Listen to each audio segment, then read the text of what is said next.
ህወሓት ናብ መሬት ክወርድ ብዘይክእል ብሉይ ክለሳ ሐሳብ ዝተኣሰረ ወድብ እዩ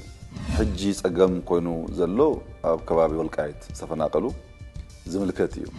ኩናት ምድላው እናገበረ እዩ ይዝብሃል ወረታት ኣሎ ህዝብ ትግራይ ሰላምን ልማትን ይግብኦ ሰላምን ልማትን ይፈቱ ሰላምን ልማትን ተቃሊሱ ይዘሎ በአንጻሩ ዳግም ውግእን እንወትን አይግብኦን ዝብል ጽኑነት ያለኒ እትጥሩ ፋይሊ ከም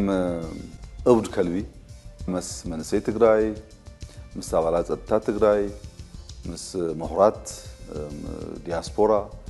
مس መላህ ትግራይ ኣብ ከቢድ ቅርህነታት እዩ መንግስት ሻዕብያ ዘለዎ መርገጺ እንታይ ይመስል ሻዕብያ ስልጣን ከህዝከሎ ዳርጋ ልዕሊ 300 ፋብሪካታት ኣብ ኤርትራ ነይረን ሎሚ ዳርጋ ኩለን አንየን حانتي يونيفرسيتي نيرا اسمرا يونيفرسيتي تبحال نساون تاعزيا